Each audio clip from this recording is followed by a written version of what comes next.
ాన్ని పండిస్తున్న రైతన్నలు సరైన ధర లేక ఆగమవుతున్నారు. సీసీఐ కొర్రీలు పెడుతుంటే అకాల వర్షాలు కుంగదీస్తున్నాయి. ప్రైవేటు వ్యాపారులు కూడా కుమ్మక్కై పొట్టకొడుతున్నారని కన్నెర్ర చేస్తున్నారు రైతులు. ధరలపై గంపెడాసలు పెట్టుకున్న వారికి నిరాశే ఎదురవుతోంది.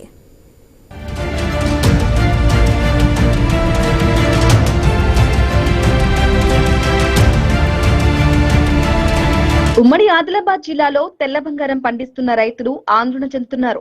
పత్తికి మద్దతు ధర లేకపోగా తేమ పేరుతో కొర్రీలు పెడుతూ ఉండటంతో పత్తి రైతులు చిత్తవుతున్నారు. వేలకు వేలు పెట్టుబడి పెట్టి సాగు చేస్తే వాతావరణ పరిస్థితుల్లో మార్పుల వల్ల అంతంత మాత్రమే దిగుబడి వస్తోంది. వచ్చిన కొద్దిపాటి పంటను అమ్ముకునేందుకు ధర లేక దిగాలు పడుతున్నారు రైతులు. జిల్లాలో పత్తికి మద్దతు ధర కొందరికే దక్కుతోంది. అధికారుల నిర్లక్ష్యం, రైతుల్లో అవగాహన లేక పత్తి రైతులు దగా పడుతున్నారు. ఈసారి క్వింటాలు పత్తి మద్దతు ధర 8,110గా ప్రభుత్వం నిర్ణయించింది. 6 కాలం కష్టపడి పండించిన పంటను రైతులు ఆదరబాదరగా అమ్మేసుకుంటున్నారు. ఈ ఏడు జిల్లా వ్యాప్తంగా 4,30,000 ఎకరాలలో పత్తి పంట సాగైంది. 34 లక్షల క్వింటాలకు పైగా పత్తి దిగుబడి వస్తుందని అధికారులు అంచనా వేస్తున్నారు. గత నెల అక్టోబర్ 24 నుంచి జిల్లాలో పత్తి కొనుగోలును ప్రారంభించారు. తొలి రోజే గందరగోళానికి దారితీసింది. 2 నెలలుగా ఉమ్మడి జిల్లాలో విస్తారంగా వర్షాలు పడి తేమ శాతం అధికంగా ఉంటుంది. సీసీఐ మాత్రం 8 నుంచి 12% వరకు తేమ ఉంటేనే కొనుగోలు చేస్తోంది.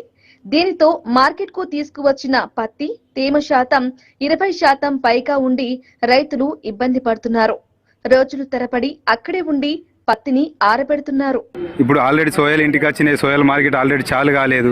సోయల్ ఇంటికాడ ఉన్న రైతుకు జాగేడు ఉంటుంది ఎండబెట్టడానికి. వర్షము డైలీ కంటిన్యూ వర్షం పడుతూనే ఉన్నది. గవర్నమెంట్ దీని మీద ఏమైనా చర్య తీసుకొని రైతుకు న్యాయం చేయాలా. ఇంతకుముందు గత ప్రభుత్వాలు కొనలేదా? మైచర్ని కొన్నాయి, ఏమున్నా కొన్నాయి, అన్ని చూస్తూ కొన్నాయి.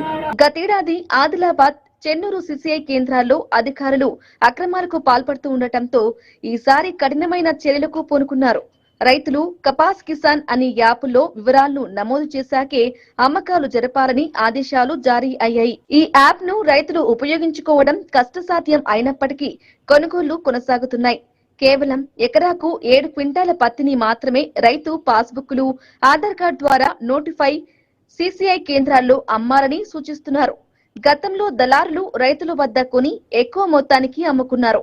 రైతుల పేరు మీద ఎకరాకు 12 క్వింటాల వరకు అమ్ముకున్నారు. ఉమ్మడి ఆదిలాబాద్ జిల్లా వ్యాప్తంగా చలికాలంలో మరో కాశ్మీర్ ను తలపిస్తుంది. పత్తిపై మంచు పడితే తేమ శాతం కూడా పెరుగుతుంది. ఉమ్మడి ఆదిలాబాద్ జిల్లాకు చెందిన రైతులు, నేతలు పత్తి తేమ శాతాన్ని 8 నుంచి 12% కాకుండా ఇంకా పెంచాలని డిమాండ్ చేస్తున్నారు. నిబంధనలకు మించి 1% తేమ అధికంగా ఉన్న కొనుగోళ్లకు నిరాకరిస్తోంది సీసీఐ. దీంతో రైతులు తక్కువ ధరకే ప్రైవేటు వ్యాపారులకు అమ్ముకుని నష్టపోతున్నారు. పేరుకి ప్రభుత్వం మద్దతు ధరను ప్రకటిస్తున్నా అది కూడా రైతులకు దక్కటం లేదు. ఇతర ప్రాంతాల నుంచి వచ్చిన రైతులు తేమ శాతం ఎక్కువగా ఉండి పత్తి అమ్ముకోలేకపోతే ఇక్కడే ఉండిపోతున్నారు. ఏం చెయ్యాలో పాలుపోక వచ్చిన కాడికి దళార్లకు విక్రయిస్తున్నారు.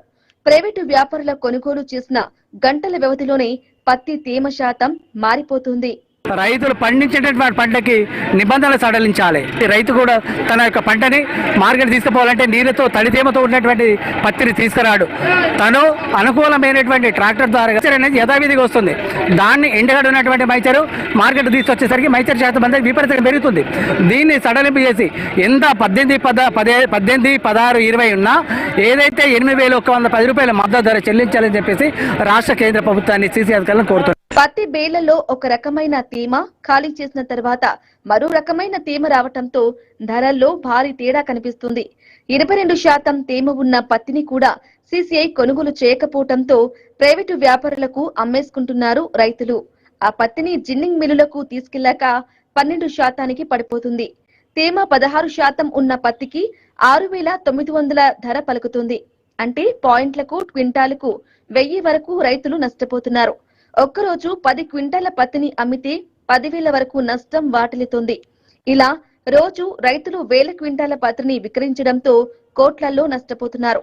ఇంత జరుగుతున్నా అధికారులు తేలికగానే తీసుకోవటం వల్ల తెల్ల బంగారం పట్టిస్తున్న రైతుల బతుకులు చీకట్లోనే మగ్గిపోతున్నాయి. కొనుగోలును అధికారులు నిలిపివేయడంతో రైతులు రోడ్డెక్కి నిరసన చేస్తున్నారు.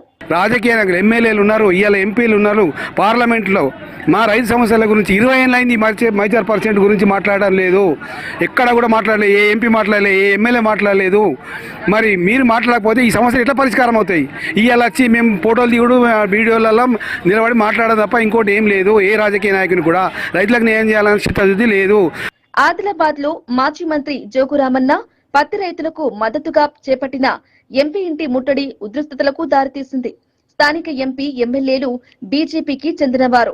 రైతులకు మద్దతు ధర కల్పించేలా ఎందుకు కృషి చేయటం లేదని వారు నిలదీస్తున్నారు. సీసీఐ వ్యాపారులు అధికారులు కుమ్మక్కై పత్తి రైతులు పొట్టకొడుతున్నారని తీవ్ర ఆగ్రహం వ్యక్తం చేస్తున్నారు రైతులు.